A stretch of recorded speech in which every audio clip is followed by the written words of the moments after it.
Based upon my own studies of the subject, the followers of Muhammad have turned him into a sinless human being, in similitude to Jesus. How accurate is their assertion? It was the later Muhammadan exegetes who created the dogma of Isma', sinlessness of Muhammad, in emulation of the Christian one regarding Jesus. This doctrine of Muhammad's alleged infallibility, impeccability, and sinlessness emerged slowly over the centuries. This doctrine, a total and undeniable perversion of reality and fact, is based only on dogma, and not on any truthful record, since the Quran and Ahadith themselves repeatedly and unequivocally state and show that Muhammad was only a man, a mortal, who suffered their strengths and weaknesses of fallibility and sinfulness. Muhammadan scholars have only themselves to blame for their unsuccessful endeavors at perverting and tampering with the historical and their own theological records by attempting to make Muhammad seem incorruptible and infallible, contrary to the evidence at hand. These distortions of the reports of the Ahadith are contrary to the Quranic verses which repeatedly declared that Muhammad was only a human messenger subject to human frailties and temptations. Ali Imran 3.144. Muhammad is no more than an apostle. Many were the apostles that passed away before him. Al-Kahf 18.110. Say, I am but a man like yourselves, but the inspiration has come to me that your Allah is one Allah.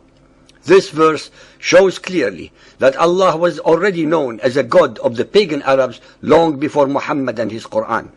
The only difference is that Muhammad insisted that Allah is one deity without any associates. Al-Anbiya 21.35. Every soul shall have a taste of death, and we test you by evil and by good, by way of trial. To us you return. Al-Ghafir 40.55. Patiently then persevere, for the promise of Allah is true, and ask forgiveness for thy fault, and celebrate the praises of thy Lord in the evening and in the morning. Al-Ahqaf 46.9. Say, I am no bringer of newfangled doctrine among the apostles, nor do I know what will be done with me or with you. I follow but that which is revealed to me by inspiration. I am but a warner, open and clear. Al-Fath 48.1. Verily, we have granted thee a manifest victory, that Allah may forgive thee thy faults of the past and those to follow. Some of the commentators take this to mean sins committed by Muhammad before his call and after it.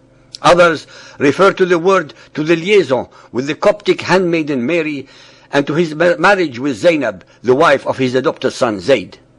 None of the commentators that have been researched, including Al-Bayzawi, Al-Jalalain, Al-Kamalan, and Hussein, give the last interpretation. They all say it refers to his sins before and after his call to the apostleship.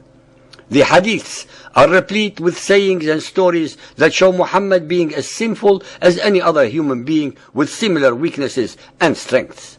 Sahih al-Bukhari Hadith 1.46, narrated by Ubadah bin Samit. The Prophet said, I came out to inform you about the date of the night of Al-Qadr. But so and so quarreled.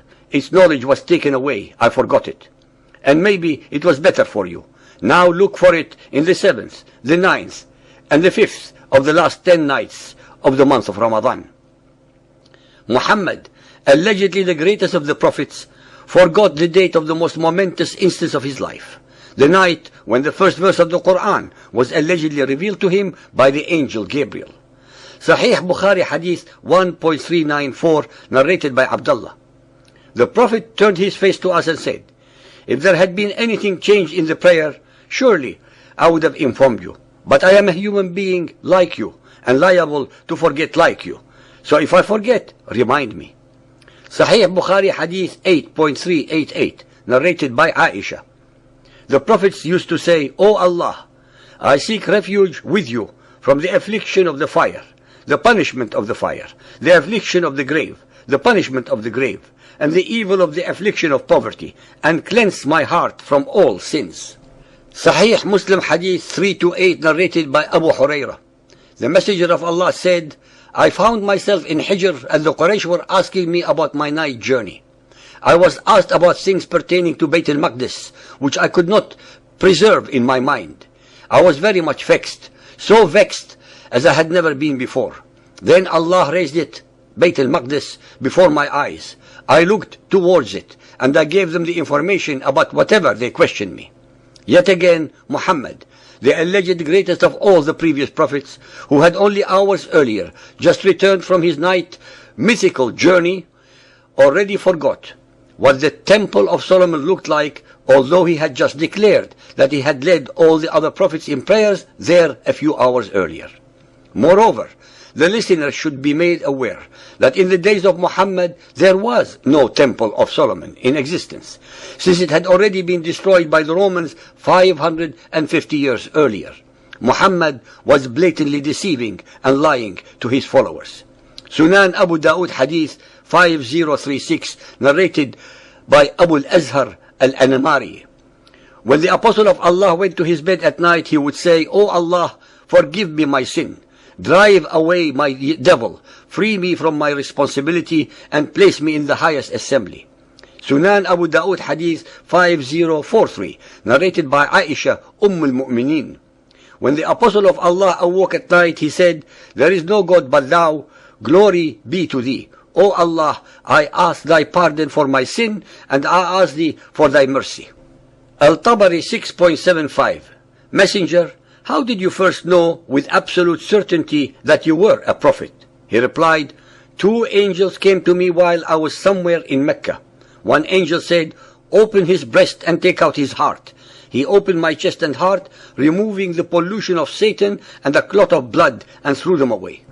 And last but not least are the satanic verses that he uttered, as reported by Ibn Ishaq Sirat Rasulullah, as well as by Al-Waqidi and his Ashab al-Nuzul, Ibn Sa'ad in his Kitab al-Tabaqat al-Kabir, Ibn Jarir al-Tabari in his monumental Islamic history of the world, Bukhari Hadith 6.385, and others.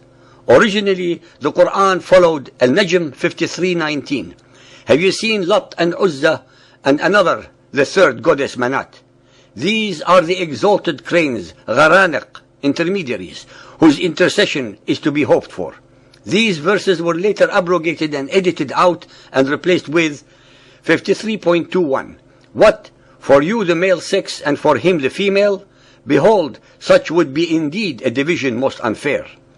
There are hundreds more ahadith that reflect very badly upon Muhammad's character that no one can actually challenge, since they were not written by his enemies, but by the Muhammadan Muslims who had absolutely no reason whatsoever to make him deliberately look bad.